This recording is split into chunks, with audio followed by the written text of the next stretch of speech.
Imam Ghazali mengatakan itu perumpamaan sama. Itu sholat dipersembahkan kepada Allah. Kalau sholat ente nggak ada khusyuk-khusyuknya, sama seperti orang mempersembahkan kepada raja budak yang mati. Bukannya penghina, bukannya penghormatan, malah penghinaan. Ente sholat kepada Allah Ta'ala, tapi hatinya nggak hadir sama sekali. Padahal kalau lagi ngobrol sama sama orang yang kita sayang, kita bisa fokus. Lagi ngegosip aja bisa fokus. Kenapa giliran ngobrol sama Allah Ta'ala? Sholat itu kan berbincang-bincang sama Allah Ta'ala bagi hamba. Giliran ngomong sama Allah Ta'ala nggak ada fokus-fokusnya.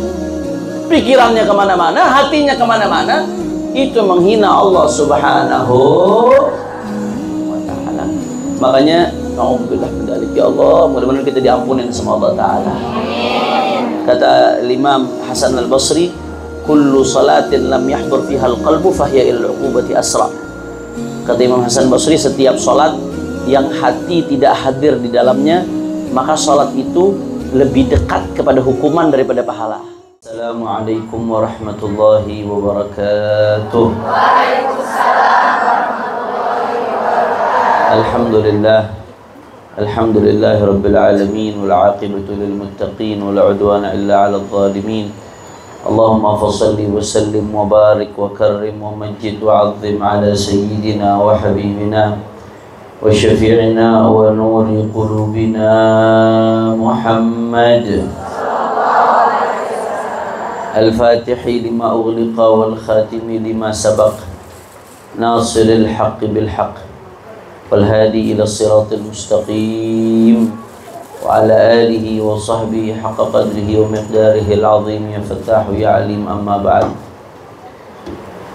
Yang sama-sama kita hormati dan kita muliakan sahibatul bait, Bunda Leli beserta keluarga dan semuanya para ustazah dan segenap pengurus Majelis Darus Zahra beserta segenap jamaahnya.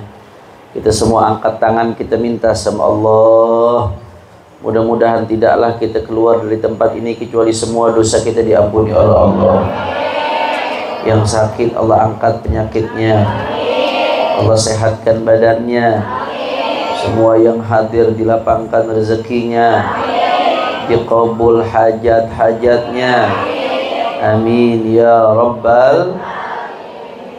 Masya Allah, ini muka-muka mendekati Ka'bah semua ini. Katanya bentar lagi mau berangkat, betul?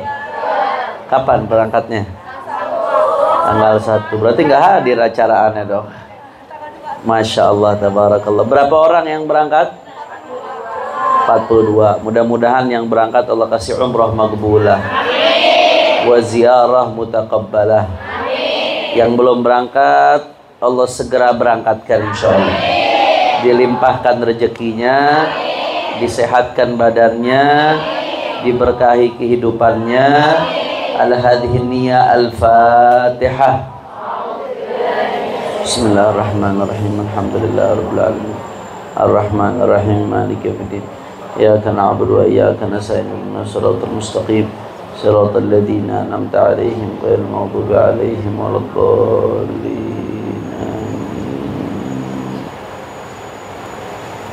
Baik, kita melanjutkan kajian kitab Risalatul Mu'awanah wal Mu'azarah karya Imam Qutbul Irsyad wa Ghawthul Ibad wal Bilad Al-Habib Abdullah bin Alawi bin Muhammad Al-Haddad radhiyallahu anhu wa ardhah. Di sini Imam Al-Haddad ketika bicara tentang manajemen waktu, di antaranya beliau menganjurkan kita untuk memperbanyak sholat.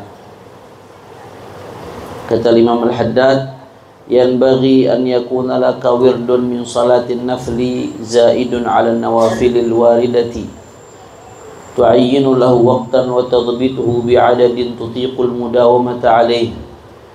Waqad kana min as-salafis salihin rahimahumullah ta'ala man wirduhu fil yawmi wal laylah alfu raka'atin mithl al-imam Ali ibn al-Husayn radhiyallahu anhuma, wa minhum man wirduhu 500 raka'ah wa minhum man wirduhu 300 raka'ah ila ghairi dhalik. Ya, kata Imam Al-Haddad, ketika bicara tentang manajemen waktu, sebisa mungkin kita mengisi waktu kita dengan kebaikan supaya besok di akhirat kita nggak nyesel di hadapan Allah Subhanahu wa ta'ala. Nah, di antaranya yang penting kata beliau, hendaknya engkau punya rutinitas sholat sunnah, ya, lebih dari sholat sunnah yang sudah ditentukan waktu-waktunya. Artinya kan nanti akan dibahas, ada sholat sunnah yang waridah, sholat sunnah yang memang sudah paten waktunya, seperti qobliyah, ba'diyah, nanti akan dibahas insyaallah. Kemudian juga sholat duha, sholat witir, alhamdulillah. Nah, kata Imam Al-Haddad, kalau bisa jangan sebatas itu aja, tapi minimal ya itu mesti dikerjain minimal. Ini udah nggak bicara sholat wajib lagi nih. Kalau sholat wajib sih soalnya kalau udah ninggalin udah keterlaluan, makanya bahasnya udah jangan ninggalin sholat wajib, ya udah nggak bahas itu lagi. Karena kalau orang cinta sama Allah boro-boro ninggalin sholat wajib, sholat sunnah aja nggak ditinggalin sama dia. Nah, kata beliau, kalau bisa bahkan bukan hanya sholat sunnah yang udah paten waktunya, kalau bisa lebih dari itu, kata beliau.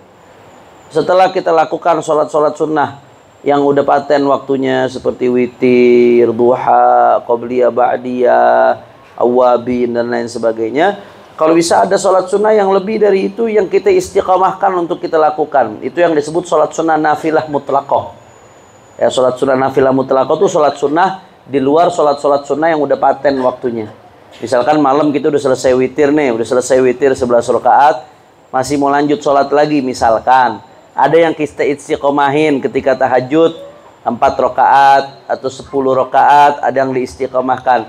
Itu namanya sholat sunnah di luar sholat sunnah yang waktunya udah paten.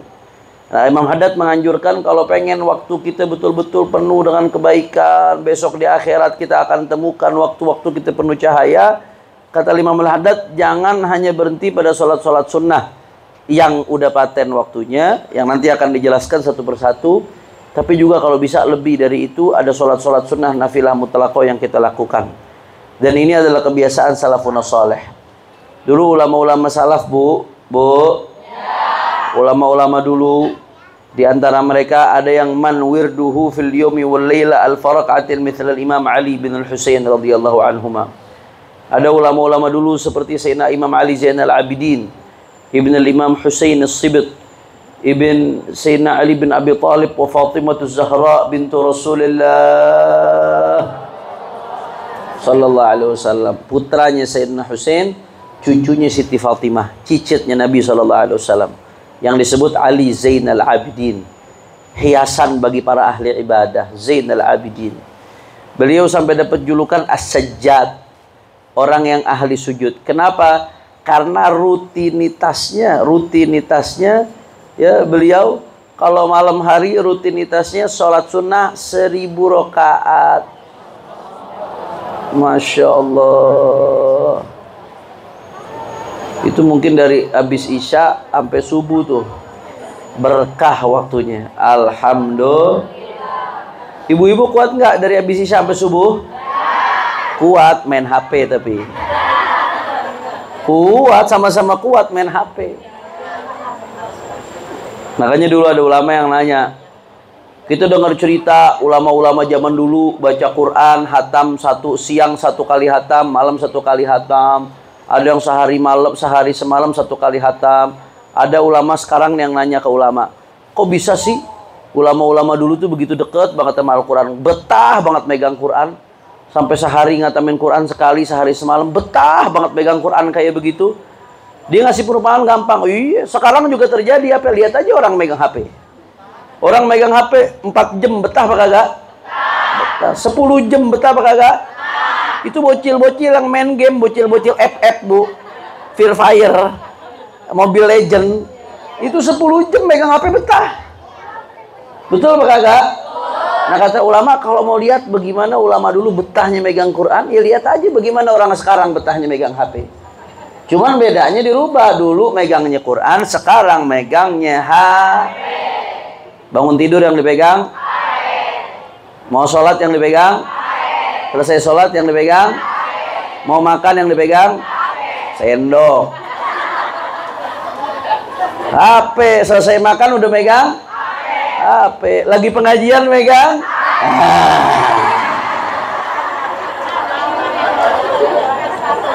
Betul nggak? Pengajian yang penting paham, nggak paham urusan belakangan. Yang penting update status WA. La ilaha illallah.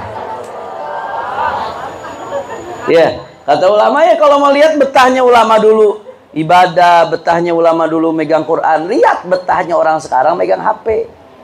Cuman bedanya yang dulu Quran, yang sekarang HP. Sama-sama betah. Cuman tergantung kadar keimanannya. Karena imannya kuat, betahnya sama Quran. Orang sekarang karena imannya lemah, betahnya sama HP. Itu sama-sama bisa. Jadi kalau alasan nggak ada waktu, bohong. Alasan capek, bohong. Alasan pusing, bohong. Megang HP berjam-jam nggak pusing. Emang imannya lemah, cinta sama Allahnya tipis. Makanya denger baca kalamullahnya, bercakap-cakap dengan Allah ketika sholatnya sebentar. Sama nih nasihat buat saya juga, Bu. Saya juga sama, saya kan ustadz zaman now. Sama, saya juga ngerasain begitu, ngeluh. Kita nasihat nih sebelum buat ibu, nasihat buat diri saya dulu sebelum buat yang lain. Nasihat buat kita semua. Mudah-mudahan Allah jadikan kita bisa niru ulama-ulama zaman dulu, insyaallah. Ya, Imam Ali Zainal Abidin 1000 rakaat. Saya ingat guru saya, Syekhuna Dr. Al-Habib Segaf bin Hasan Baharun. Mudah-mudahan Allah kasih panjang umur, sehat walafiat. Beliau tuh orangnya senang mujahadah. Dulu kita waktu di pondok tuh kita dididik sama beliau. Setiap malam Jumat beliau ke masjid. Kita malam Jumat ini disumpah jangan marah seminggu ke depan sama sekali. Kalau marah aja sekali, berarti ngelanggar sumpah tuh, bayar ngelanggar sumpah. Nanti minggu depannya Jumat nih, seminggu besok nih kita mujahadah apa? Jangan bohong sekalipun selama seminggu. Nanti diajak mujahadah terus mujahadah tuh diajak. Beliau memang senang mujahadah orangnya, dan kita dididik seperti itu, membiasain diri mujahadah, ngelawan hawa nafsu. Beliau dulu saya pernah dengar cerita ketika beliau masih di Madinah tuh, beliau dengar tuh Sayyidina Ali Zainal Abidin sholatnya semalam 1000 rakaat. Kemudian ada ulama-ulama lain, ada yang 500 rakaat satu malam, ada yang 300 rakaat satu malam. Imam Al-Haddad tuh seingat saya di masa mudanya aja Imam Haddad 500 rakaat ya satu malam. Imam Haddad yang kitabnya kita baca nih. Jadi kita baca kitab beliau ceritain ini, beliau sendiri ngamalin. Nah, Habib Segaf tuh pernah beliau berusaha, ini kok ulama-ulama dulu bisa begini, masa saya nggak bisa sih? Ini kalau ulama dulu bukan sekali-sekali, tiap malam Bu, tiap malam, bukan sekali-sekali. Akhirnya beliau sekali-sekali pengen lah ngamalin, pengen coba kayak mereka, nyoba sholat. Begitu sampai berapa ratus rakaat, sampai 100 ke 200, sudah nggak kuat, pingsan, nggak sanggup, nggak kuat, bengkak itu pun kakinya pagi-pagi, udah nggak kuat. Jadi kalau kita lihat, kita kalau dengar cerita-cerita orang dulu nih, paling bagus ideal kita bisa niru. Kalau bisa niru, alhamdulillah. Tapi kalau nggak bisa niru, minimal kita kalau baca cerita orang dulu minimal. Kalau nggak bisa niru sepenuhnya, kita bisa niru sedikit aja, paling nggak bisa niru. Yang kedua, kita kalau baca cerita orang-orang soleh, kita akan sadar betapa hinanya diri kita, betapa nggak ada apa-apanya diri kita. Kalau kita bergaulnya sama orang-orang yang mohon maaf, yang jauh dari Allah, yang kerjaannya maksiat, kita baru sholat wajib aja, sholat sendirian udah ngerasa alim banget. Betul apa kagak? Di zaman sekarang begitu, pergaulan-pergaulan di dunia entertainment, udah sholat aja, dia Masya Allah tahu sholat 5 waktunya nggak tinggal, ya emang wajib. Kenapa? Karena standarnya rendah. Orang sekelilingnya nggak sholat. Jadi begitu sholat aja udah merasa hebat banget. Tapi kalau kita dengar cerita orang-orang soleh, Allah, Imam Ali Zainal Abidin 1000 rakaat semalam. Imam Haddad masih mudanya udah 500 rakaat satu malam. Ya Allah, kita kecil nggak apa-apa. Mau sombong malu, mau ngerasa diri hebat malu, mau ngerendahin orang lain malu. Saya nggak siapa-siapa, bukan apa-apa, baru bisa sholat doang mau ngerasa diri hebat, baru bisa di majelis taklim doang baru mudah mau ngerasa diri hebat, padahal bukan siapa-siapa, bukan apa-apa, belum bisa apa-apa.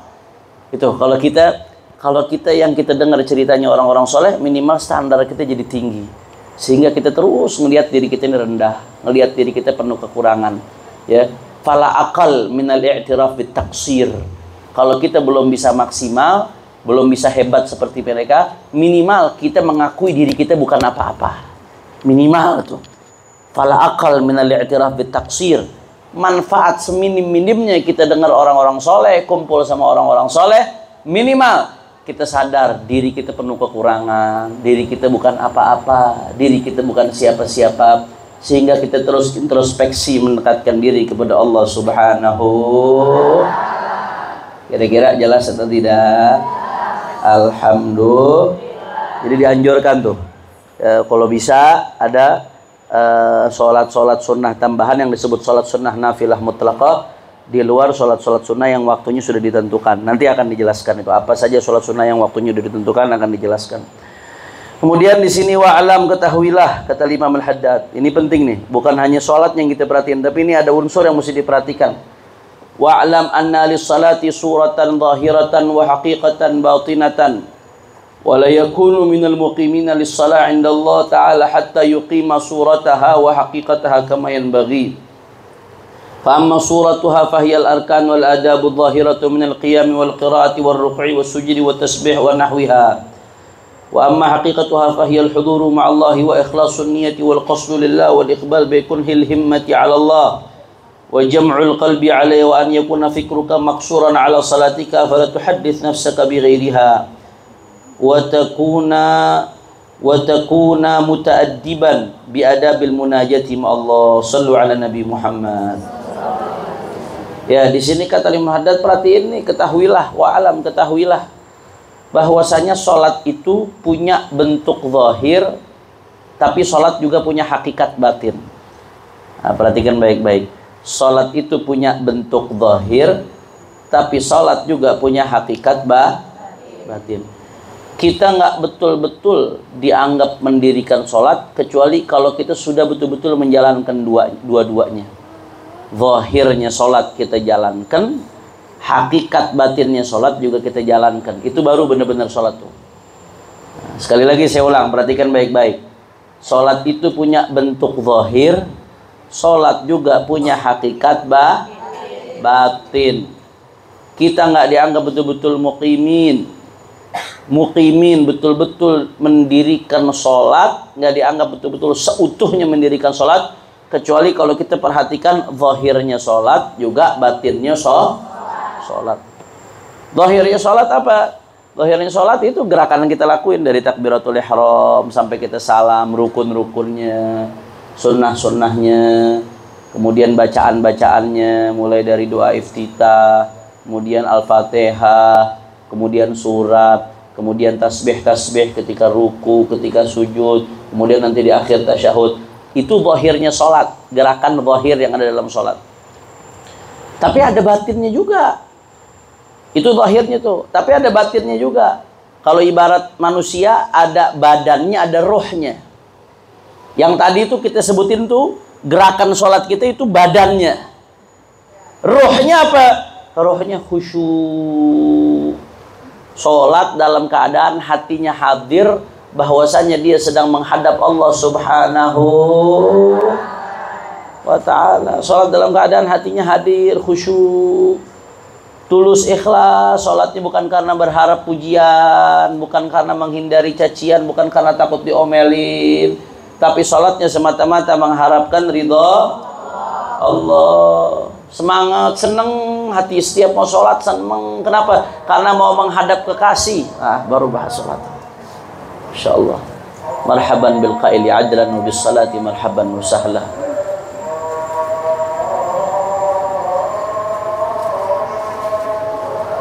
Allahu akbar, Allahu akbar.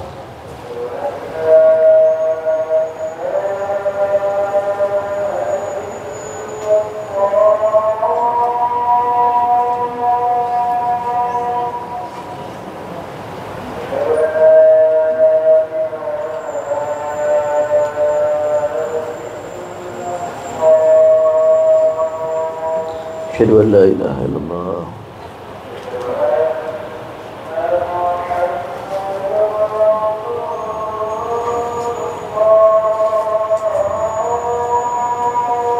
Asyhadu anna Muhammadar Rasulullah.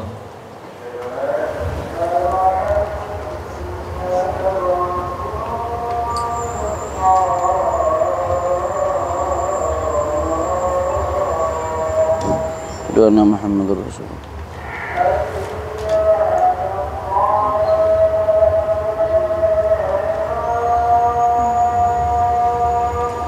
La haula wa la quwwata illa billahil aliyyil azim.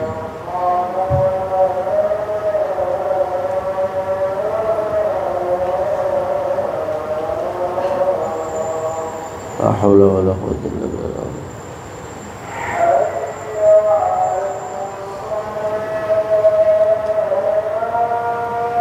La haula wa la quwwata illa billahil azim.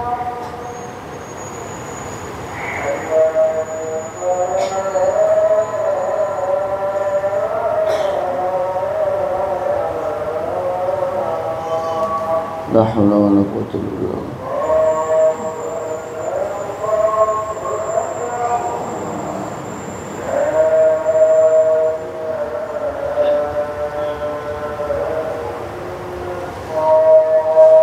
La ilaha illallah Muhammadur Rasulullah sallallahu alaihi wasallam. Allahumma rabb hadhihi ad-da'wati at-tammah wa salatil qa'imah ati sayyidina Muhammadan al-wasilata wal fadilah والشرف والدرجة العالية الرفيعة وابعثه مقاما محمودا الذي وعدته إنك لا تخلف الميعاد. ربي اغفر لي ولوالدي ربي اغفر لي ولوالدي ربي اغفر لي ولوالدي وارحمهم كما ربونا صغارا. صلى الله على سيدنا محمد وآله وصحبه وسلم. الحمدلله رب العالمين. Lanjut.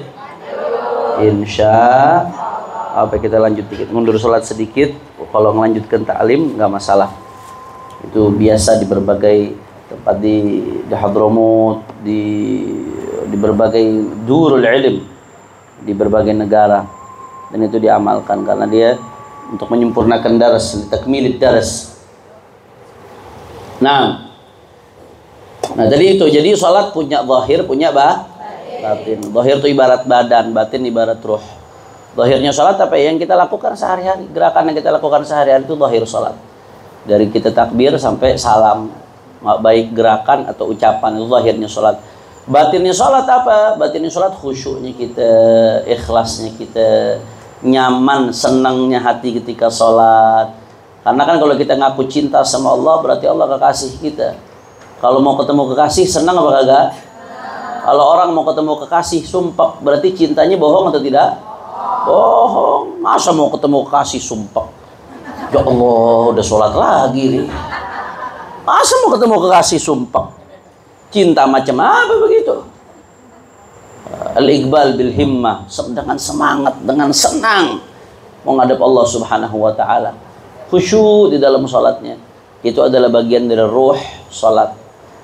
Nah, jadi kalau orang salat cuma merhatikan jasad saja, merhatikan rukun-rukun saja, zahir saja diperhatikan, tapi nggak ada khusyuknya sama sekali, nggak ada ikhlas. Ibarat jasad tanpa ruh. Jasad tanpa ruh apa yang terjadi? Mayat, bangkai, nggak berarti. Atau sebaliknya, fokus urusan batin aja, tapi cara sholatnya nggak benar. Ibarat ruh tanpa jasad, apa yang terjadi? Gentayangan. Betul, nggak bisa, ruh tanpa jasad nggak bisa, nggak kelihatan. Maka kalau mau betul-betul ideal, jasadnya harus diperhatikan, ruhnya juga harus diperhatikan. Jasadnya, hukum sholatnya, keabsahan sholatnya, rukun-rukunnya, sunnah-sunnahnya, dari takbiratul ihram sampai salam, bahkan dari sebelumnya soal cara bersucinya, tempat sholatnya suci apa enggak, pakaian sholatnya suci apa enggak, itu bagian dari jasad tuh. Itu mesti diperhatikan, ruhnya, khusyuknya, ikhlasnya, kesenangan hatinya ketika mau ngadep Allah Subhanahu wa taala, itu mesti diperhatikan. Kalau sudah seperti itu, maka berarti jasadnya sehat, ruhnya pun hidup, jasad bertemu ruh, itu baru namanya sholat yang benar, ya ikhwan. Makanya Al-Imam Al-Ghazali ngasih perumpamaan. Kita nih sholat nih, kita mempersembahkan sholat itu buat siapa? Buat Allah. Kita sholat, kita mempersembahkan sholat itu buat Allah Subhanahu wa taala. Orang yang sholat cuma zohir doang, batinnya enggak, hatinya enggak khusyuk, pikiran kemana-mana, ikhlas juga kagak. Itu ibarat mau datang ke raja, niatnya mau ngambil hati raja, tapi memberikan hadiah ke raja budak yang udah mati. Jadi ngasih hadiah budak ke raja, tapi budaknya udah nggak punya nyawa. Kira-kira itu penghormatan atau penghinaan? Penghinaan. Raja marah, murka atau senang? Murka. Sebaliknya kata Imam Ghazali, orang yang sholat, kemudian dia kan mau menghadiahkan sholatnya kepada Allah, tapi sholatnya nggak benar, rukunnya ada yang kurang, segala-galanya ada yang kurang. Secara hukum sholatnya nggak benar, secara fikih sholatnya nggak benar. Itu ibarat menghadiahkan kepada raja budak, tapi budaknya matanya pice, budak perempuan matanya pice, tangannya dua-duanya udah buntung, kakinya yang satu udah kagak ada. Ini ngasih ke raja nih. Kita kalau mau ngasih ke pejabat aja barang kalau kagak bagus malu. Betul apa kagak? Ini ngasih ke raja, budak matanya udah pice, tangannya udah buntung, kakinya udah buntung.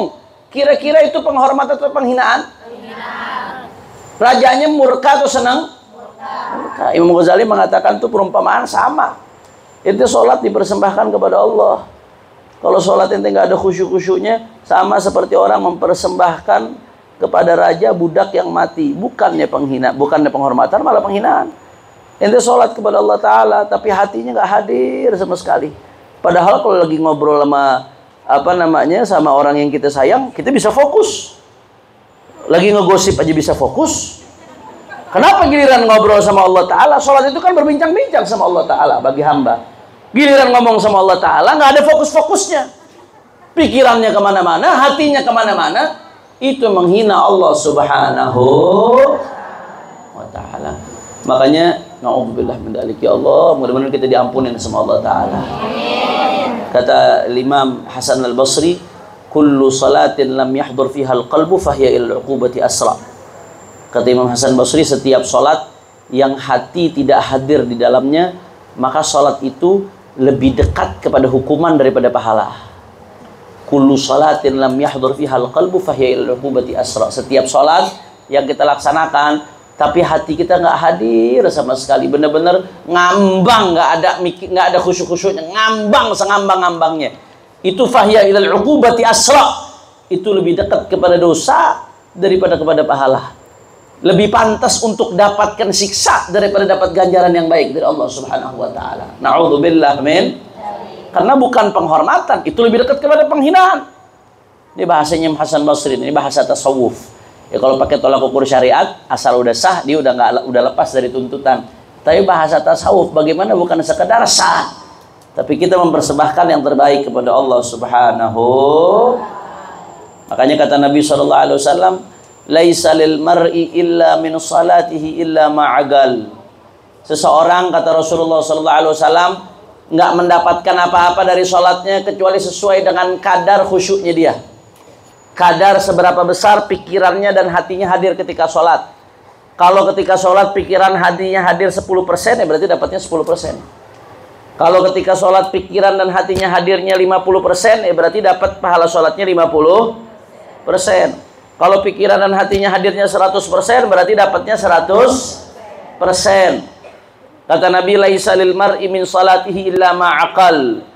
Seseorang nggak mendapatkan apa-apa dari salatnya kecuali apa yang dia hadirkan di otaknya, di hatinya, itu yang dia dapatkan di dalam salat.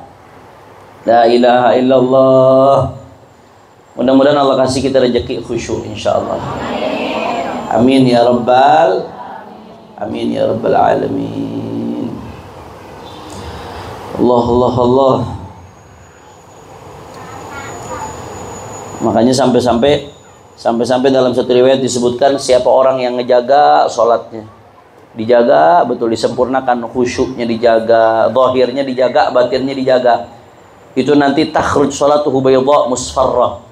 Sholatnya itu nanti di hari kiamat akan bangkit dalam keadaan putih terang benderang.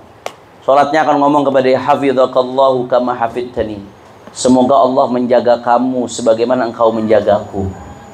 Sholatnya akan doain kita tuh, orang yang sholatnya rapi, istiqomah sholat, bukan cuma istiqomah, dijaga juga, berusaha hatinya khusyuk ketika sholat, maka sholatnya akan mendoakan dia, hafidhakallah kama hafidtani, kata sholatnya, mudah-mudahan engkau dijaga Allah sebagaimana engkau menjaga aku. Tapi sebaliknya, orang yang nggak merapikan sholatnya, yang sholatnya berantakan, kacau, acak-acakan, itu sholatnya akan keluar dalam bentuk kegelapan, sauda mudlimah, hitam, gelap, pekat. Disumpahi nama sholatnya. Apa kata sholatnya kepada dia? Dayya'akallah kama dayya'tani. Mudah-mudahan kamu diabaikan oleh Allah sebagaimana kamu mengabaikanku, kata sholat. Jadi sholat kalau kita jaga, dia akan doain kita. Tapi kalau sholat kita sembarangin, entengin, digampangin, sholat akan nyumpain kita. Mudah-mudahan engkau diabaikan oleh Allah sebagaimana ya engkau mengabaikan aku. Kemudian thumma tulaffu kama yulaffu thawbil khaliq fayudrab biha wajhuh. Kemudian sholatnya itu akan dilemparkan ke mukanya, bukannya diterima sama Allah, malah dibalikin, dilemparkan ke mukanya kalau kita nggak berusaha menjaga sholat. Kata Nabi, innamas salatu tamaskunun wa khudu' wa takhaddu'un wa takhasyu'un. Kata Rasulullah SAW, intisari dari sholat itu as-sakinah, tenang, ketenangan hati, wa khusyu' wa takhaddu'un, dan berusaha tunduk kepada Allah, wa takhasyu'un, dan bagaimana kita berusaha khusyuk.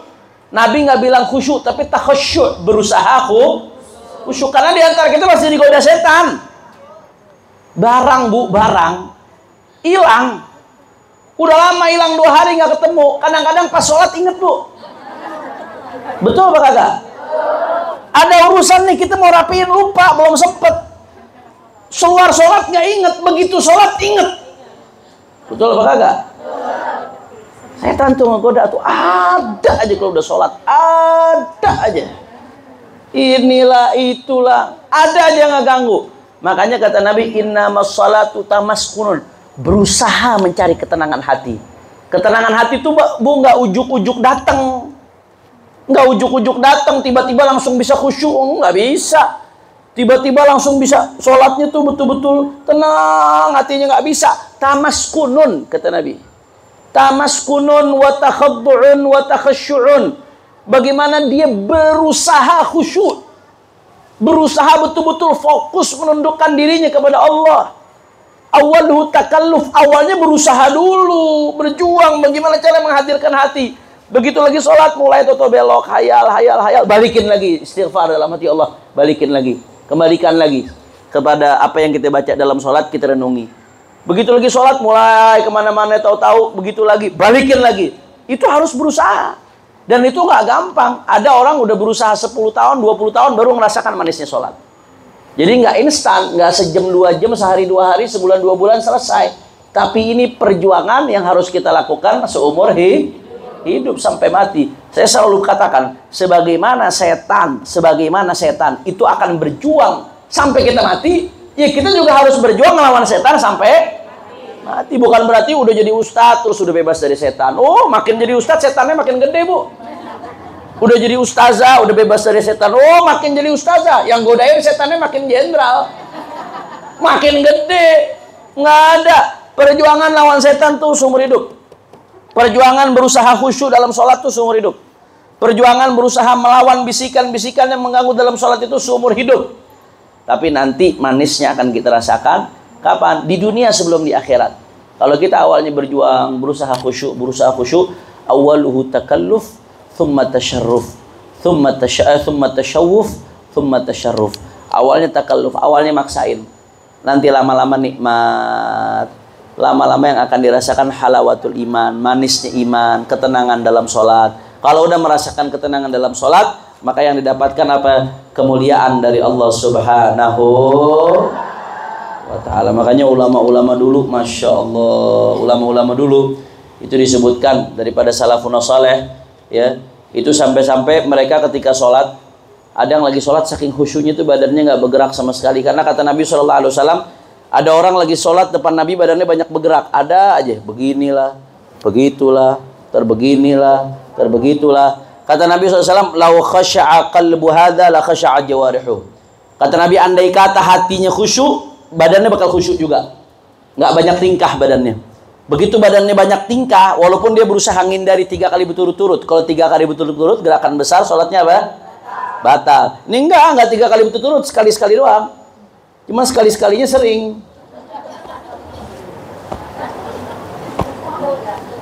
Ada aja. Kata Nabi, lau khasha'a qalbu hadza la khasha'at jawarihuh. Kalau hatinya khusyuk, badannya bakal khusyuk juga. Kenapa badannya nggak bisa khusyuk? Kalau kata orang Tangerang, pecicilan. Ada aja yang dikerjain. Kenapa seperti itu? Karena hatinya tidak khusyuk.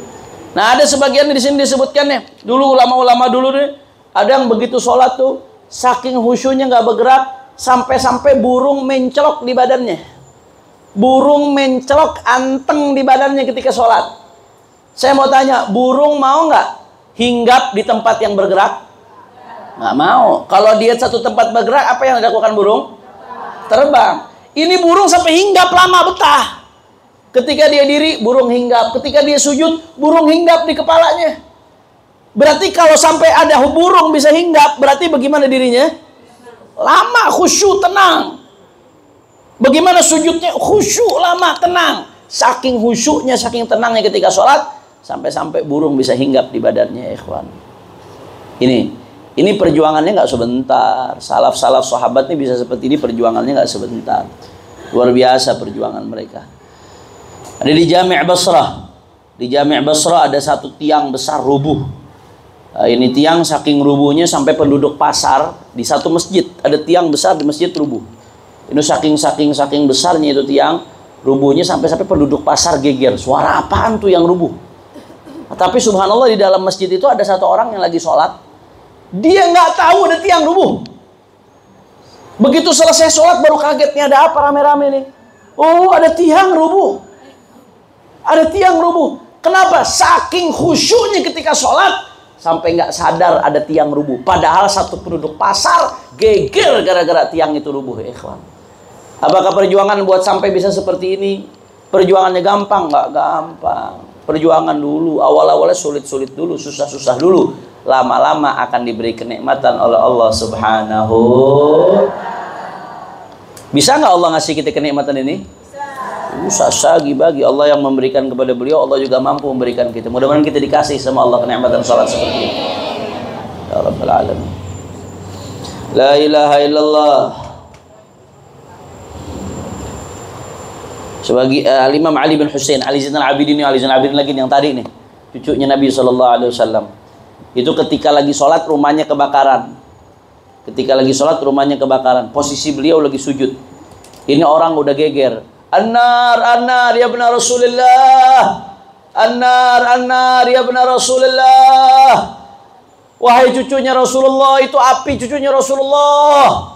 Api udah mulai membakar, wahai cucunya Rasulullah. Udah geger nih orang nih. Masyarakat udah geger. Ali Zainal Abidin masih sujud. Sholat dalam keadaan sujud. Begitu selesai beliau sholat, baru sadar rumahnya kebakaran. Begitu keluar dari rumahnya, orang tanya, kenapa wahai Sayyidina Ali Zainal Abidin? Tadi ente kebakaran rumah, ente sujud, kita teriak-teriakin sampai nggak bergerak sama sekali. Apa kata beliau? Al-hatni anhan narul ukhra. Iya, emang mungkin ada api, tapi saya nggak sadar sama api tadi karena saya dibuat lalai, karena saya sibuk dengan rasa takut kepada api yang lain. Apa api yang lain? Api neraka. Karena saking takutnya beliau sama api neraka, saking takutnya sama Allah Ta'ala, sampai sholat fokus, khusyuk, sampai bikin nggak sadar dengan api dunia yang lagi nyala, saudara, di sekitarnya. Saking khusyuknya Imam Ali Zainal Abidin radhiyallahu ta'ala anhu wa arda. Sallu ala nabi. Sallu ala nabi. Kalau kita boro-boro, yang kagak inget aja jadi inget, yang nggak bisa dipikirin di luar sholat jadi dipikirin. Betul apa kagak? Ada dua tuh yang digoda setan, kadang-kadang dua. Satu lagi sholat supaya sholatnya nggak konsentrasi. Dua, kadang-kadang di kamar mandi. Setan kan pengennya kita lama-lama di kamar mandi. Akhirnya begitu sampai kamar mandi dibikin haya duduk. Yang lupa tuh bisa inget tuh di kamar mandi tuh. Haya, supaya apa? Supaya lama di kamar mandi dibikin sama setan. Dua tuh biasanya. Lagi sholat, hal-hal lupa bisa inget. Dua lagi di kamar mandi. Lagi buang air, ya itu seharusnya disuruh buru-buru, jangan lama-lama di kamar mandi. Setan bikin supaya lama. Apalagi zaman sekarang setannya nggak semuanya nggak nampak, ada setannya nampak. Main HP di kamar mandi. Masuk kamar mandi buang air sambil main HP. Model-modelan orang zaman sekarang. disuruh buru-buru di kamar mandi, dia malah iktikaf. Betah. Iktikaf itu artinya netep di satu tempat. Na'udzubillah min itu godaan setan. Jangan lama-lama di kamar mandi, buru-buru keluar. Kalau nggak ada hajat, nggak ada kepentingan, buru-buru. Makanya kita masuk kamar mandi disuruh Allahumma inni a'udzubika minal khubuthi. Ya Allah, lindungi kami dari setan, laki-laki, setan, perempuan. Kenapa? Sarangnya setan. Ente betah di sarangnya setan. Wajah asyariku fasaraqa farasa Rabi' bin Khaytham wa huwa fi shalah faja'ala an-nas yad'un alayh wa qala ar-Rabi' laqad ra'aytu hina atlaqahu wa qalu law talabtahu fa akhadtahu minhu qala kanat salati ahab ilayya min al-faras wa huwa minhu fi hil. Ada seorang namanya Rabi' bin Khaytham, dia lagi sholat, kudanya ditaruh di sampingnya, Bu. Kuda nih kalau zaman dulu kuda tuh sekarang tuh kendaraan elit. Ya kalau zaman sekarang tuh kuda tuh ibarat Fortuner, ya Pajero, bahkan bisa Alphard. Kuda-kuda yang makin mahal tuh makin luar biasa. Kuda tuh kendaraan elit, kuda zaman dulu. Ini Rabi' bin Khaytham lagi sholat, kudanya ditaruh di sampingnya, diikat depan dia, nggak jauh situ. Begitu dia lagi sholat, kudanya diikat, tahu-tahu ada yang nyolong kudanya pas dia lagi sholat. Orang-orang pada bilang tuh, Robi kuda ente dicolong. Dia diem aja, tetap dia sholat aja. Akhirnya apa yang terjadi? Ketika itu selesai dia sholat, ada orang yang bilang, kenapa ente nggak batalin sholat ente tadi, ente kejar tuh orang yang nyolong kuda. Kalau sekarang udah nggak kekejar, percuma, udah jauh. Apa kata Robi? Kanat salati ahabba ilayya minal faras. Sholat itu lebih saya senangi dari kuda saya. Kalau saya batalin sholat saya demi kuda, berarti saya lebih senang kuda atau sholat? Kuda. Kalau saya batalin sholat demi kuda, saya lebih senang kuda daripada sholat. Tapi ini enggak, sholat saya lebih saya senangin dari kuda saya. Makanya biarin dah, nggak apa-apa, ambil kuda saya, yang penting jangan diambil sholat saya. Jangan dirusak sholat saya. Saking nikmatnya di dalam sholat. Allah. Kalau kita boro-boro kuda sekelas Alphard, HP taruh di sini. Lagi sholat, atau ada yang nyolong. Apa yang terjadi, Bu? Sambit. Boro-boro kuda. Ini kita dengar cerita-cerita gini, Bu, minimal kalau bisa mendekati niru, alhamdulillah. Atau seminim-minimnya kita biar tahu diri kita betapa bobroknya, betapa jauhnya dari Allah Subhanahu wa taala. Minimal tuh. Kita dengar cerita-cerita gini, tujuan saya minimal supaya kita sadar, ya Allah, betapa kurangnya kita. Apa yang mau disombongin, apa yang mau dibanggain, betapa kurangnya kita. Seujung kuku nggak ada kalau dibandingin sama ulama dulu, ya kawan. La ilaha illallah. Shallu ala Nabi Muhammad. Maka ya diantara yang paling penting ketika sholat, berusaha untuk khusyuk hadir. Di sini Syekh Al-Malibari, Syekh Zainuddin Ahmad bin Muhammad Al-Malibari memberikan ilaj apa ya, resep gimana caranya supaya khusyuk. Orang-orang kayak kita nih yang susah, bagaimana caranya supaya khusyuk. Di sini dikatakan, ya kamu kalau mau khusyuk berusaha sadar, fandur ayyuhal ghafil baina yaday man taqum wa man tunaji wastahi an tunaji ya maulak biqalbin ghafil wa sadrin mashhun biwasaisid dunya wa khaba'ithis syahawat. Kamu kalau mau khusyuk, satu, sadari kamu sedang ngadep siapa. Itu yang mesti pertama kita pikirkan. Jadi sholat jangan asal sekedar sholat aja. Sebelum sholat sadari betul-betul kamu mau ngadep siapa. Lagi-lagi tadi Sayyidina Ali Zainal Abidin, memang beliau gudwah ya. Sayyidina Ali Zainal Abidin itu kalau udah mau sholat, wudu, mau sholat, itu sampai pucet. Sampai pucet gemeter. Kenapa pucet gemeter? Kata dia, atadrun baina yaday man agum waliman urid an unaji. Ente tahu Anda mau ngadep siapa? Anda mau ngadep siapa? Anda mau bermunajat kepada siapa? Engkau tahu?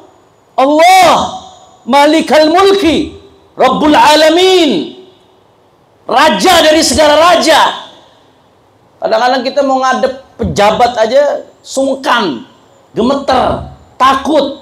Ini mau ngadep Raja dari segala raja. Terus konsentrasinya mau berantakan, pikirannya nggak mau fokus, hatinya mau ditaruh di tempat lain.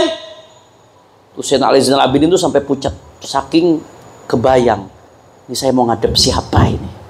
Baina yaday man agum, saya mau ngadep siapa sekarang? Jadi itu step langkah yang pertama. Langkah yang pertama agar kita khusyuk, sadari kita mau ngadep siapa. Sadari ketika sholat mau ngadep Allah, raja dari segala raja, yang mampu menyelesaikan semua masalah kita, yang mampu mengangkat kita setinggi-tingginya dalam sekejap, dan mampu menghancurkan kita sehancur-hancurnya dalam sekejap, yang mampu memuliakan kita dalam sekejap, dan yang mampu menghinakan kita dalam sekejap, saudara, yang mampu menghidupkan kita dalam sekejap, dan yang mampu mematikan kita dalam sekejap, yang mampu menyenangkan kita dalam sekejap, dan mampu juga untuk membuat kita sengsara dalam sekejap, saudara. Raja dari segala raja, Allah Subhanahu. Sedangkan kita kalau mau ngadep pejabat nih, mau ngadep nih, lagi ada keputusan urusan kita di tangan dia nih. Ini kalau tangan dia tanda tangan, urusan tanah kelar.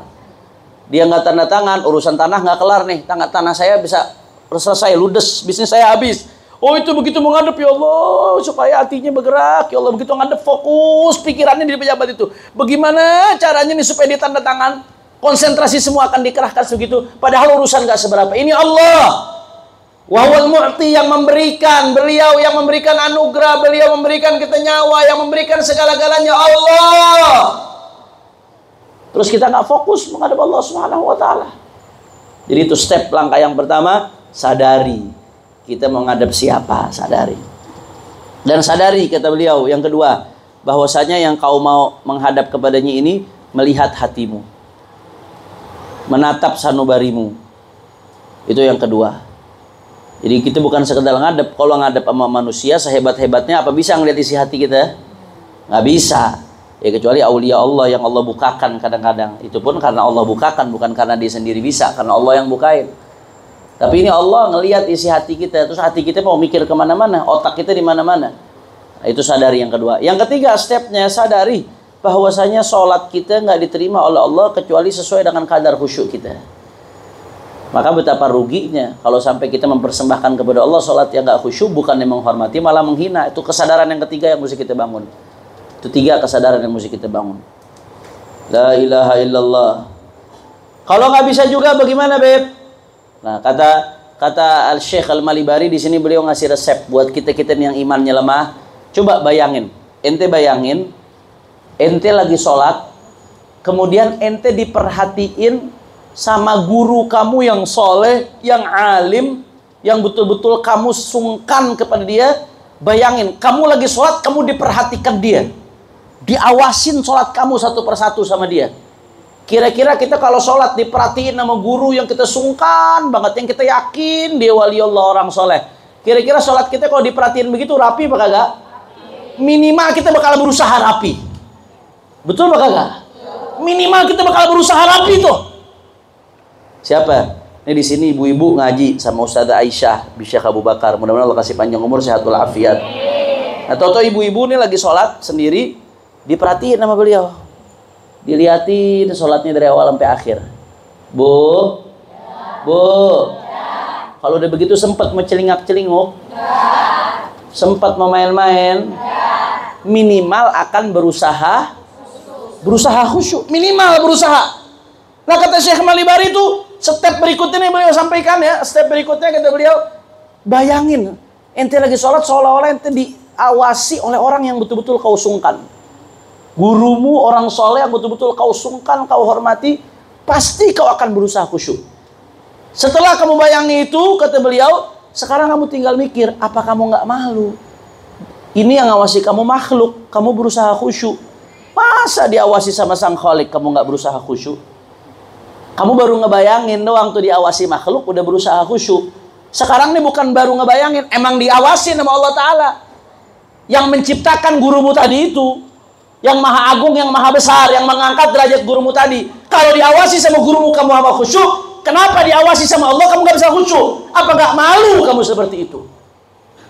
Itu salah satu tips yang disampaikan oleh Al-Imam Al-Syekh Zainuddin Ahmad bin Muhammad Al-Malibari, pengarang Irsyadul Ibad alaihi rahmatullah. Mudah-mudahan ya, mudah-mudahan Allah bantu kita supaya bisa khusyuk.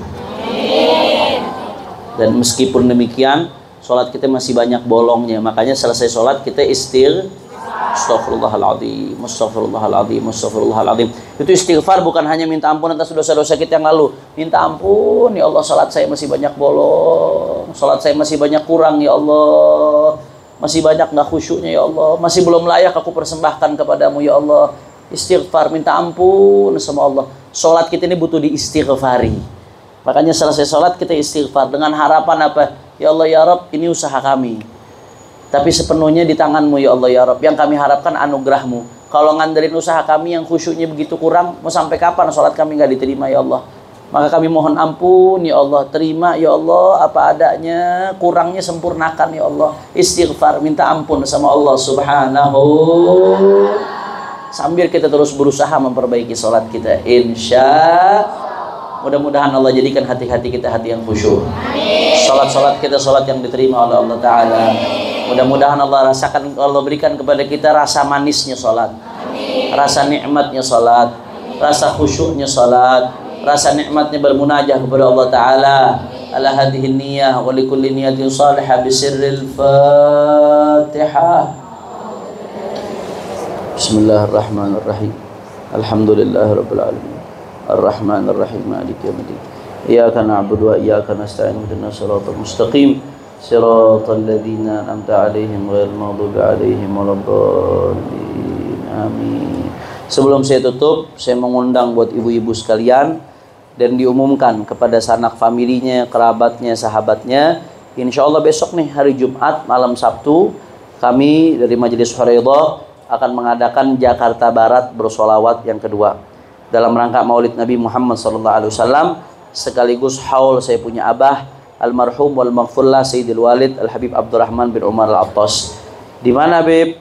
Di dekat kediaman ibu saya, Kelurahan Sukabumi Selatan, Kecamatan Kebon Jeruk. Bukan Sukabumi Selatan Jawa Barat, bukan. Nah, ibu pikir Sukabumi Jawa Barat. Bukan, Kecamatan Kebon Jeruk, Jakarta, Pokoknya dicatat di Google Map tuh Kelurahan Sukabumi Selatan. Keluar nggak jauh, acara di situ sepanjang jalan. Soalnya kita bikin acara tuh sepanjang jalan Z. Ibu-ibu ajak suaminya, ajak anaknya, ajak keluarganya. Kalau yang mau umroh ya uzur. Yang mau umroh tanggal berapa berangkatnya? 2 siang. Oh, tanggal 2 siang ya. Kalau bisa hadir alhamdulillah. Tapi kalau emang repot, ya nggak memungkinkan, ya nggak apa-apa uzur. Yang penting jangan lupa doakan saya di sana ya.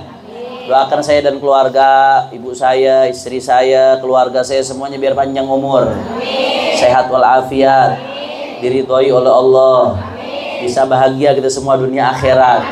Amin ya rabbal alamin ya. Kalau yang datang jazakumullah khair, tapi yang nggak umroh ajak semua keluarganya, sanak familinya, antum karena saya guru di sini, maka antum berarti di sana tuan rumah. Semuanya hadir, semuanya ikut ajak menyebarkan, ajak masyarakat siarkan, insya Allah. Ini saja yang saya sampaikan, lebih kurangnya mohon maaf. Kita sama-sama tutup dengan dzikrul jalalah. Qala sallallahu alaihi wasallam. Ada pertanyaan? Ya udah silakan, satu pertanyaan. Pertanyaannya jangan Banten milih siapa, Bu BW, enggak usah. Saya nggak ikut-ikutan. Ini pertanyaan dari salah satu jamaah. Assalamualaikum Habib. Waalaikumsalam warahmatullahi. Di saat takbiratul ihram kan berbarengan dengan niat dalam hati. Tapi jika belum bisa melakukannya, bagaimana? Taib. Niat itu rukun sholat. Niat rukun sholat. Termasuk rukun yang wajib dilakukan, nggak boleh ditinggalkan. Kapan tempatnya niat? Tempatnya niat itu di dalam hati. Di mana tempatnya? Di dalam hati. Kapan dilakukannya? Ketika takbiratul. Jadi ketika Allahu Akbar, ketika baca Allahu Akbar tuh hatinya niat usolli fardhal maghribi 3 raka'atil ma'muman lillahi ta'ala. Tapi sunnah diucapkan sebelum sholat. Sunnah diucapkan sebelum sholat. Jadi sebelum sholat tuh usolli. Sebelum takbiratul ihram baca usolli dilafatkan, itu hukumnya sunnah. Nah, Habib bagaimana hukumnya kalau nggak bisa niat ketika takbiratul ihram? Secara hukum niat ketika takbiratul ihram hukumnya wajib. Cuman nanti saya kasih tips. Saya nggak mau langsung bicara ke pendapat-pendapat yang lain. Saya kasih tips. Mungkin dia nggak bisa menghadirkan niat ketika takbiratul ihram kalau niatnya panjang tadi itu yang disebutkan. Usolli fardhal maghribi 3 raka'atin ma'muman lillahi. Panjang nggak? Belum lagi mustaqbilal kiblati. Iya kan? Kalau yang bisa seperti itu ideal, bagus. Tapi kalau yang nggak bisa, ketika sholat fardu tuh batas minimal niat. Saya bicara minimal niat. Minimal niat apa? Usolli fardhal maghribi. Udah. Minimal tuh udah sah. Kalau makmum tambah makmuman. Usolli fardhal maghribi makmuman. Bahasa Indonesia bagaimana, Beb? Boleh. Mungkin bahasa Indonesia lebih gampang buat dia. Saya niat sholat maghrib, sholat fardu maghrib sebagai makmum. Gampang nggak? Allahu Akbar. Lisannya mengucapkan takbir, hatinya mengucapkan saya niat sholat fardu maghrib sebagai makmum. Gampang atau tidak? Mungkin yang susah itu kalau panjang tadi. Tapi kalau gampang, kalau singkat, batas minimalnya aja yang dilakukan. Yang wajib tuh minimal ya, perhatikan yang wajib ya. Usollinya, kata-kata usolli itu wajib. Atau kalau diganti saya niat sholat, bahasa Indonesianya. Terus nama sholatnya, sholatnya sholat apa? Isya, subuh, zuhur, disebutin tuh. Kemudian kalau sholatnya fardu ditambahin fardhonnya atau fardhol isya, bisa. Fardhol maghribi, itu minimal tuh. Kalau makmum tambah makmum, sisanya nggak wajib. Kalau kesulitan nggak usah panjang-panjang, yang minimal aja. Gampang atau tidak? Bisa insya Allah. Paham? Jelas ya? Nggak bisa pakai bahasa Arab, pakai bahasa saya niat sholat fardu maghrib makmum, sebagai makmum. Gampang? Udah selesai. Jelas? Paham? Insya. Kenapa nggak bisa kadang-kadang? Karena nggak konsentrasi. Makanya disunahkan sebelum takbiratul ihram diucapin usolli fardhal maghribi 3 raka'atin imam ma'muman lillahi ta'ala. Itu ngucapin tuh tujuannya untuk apa? Untuk menghadirkan supaya hati konsentrasi. Jadi kayak latihan dulu, sebelum takbiratul ihram latihan dulu. Mengucapkan supaya hati konsentrasi, sehingga segitu takbiratul ihram hatinya udah hadir. Allahu Akbar. Gampang menghadirkan dalam hati. Jelas? Paham? Insya. Nah, ini saja yang saya sampaikan. Mudah-mudahan yang sedikit ini bermanfaat. Kita ketemu lagi bulan depan.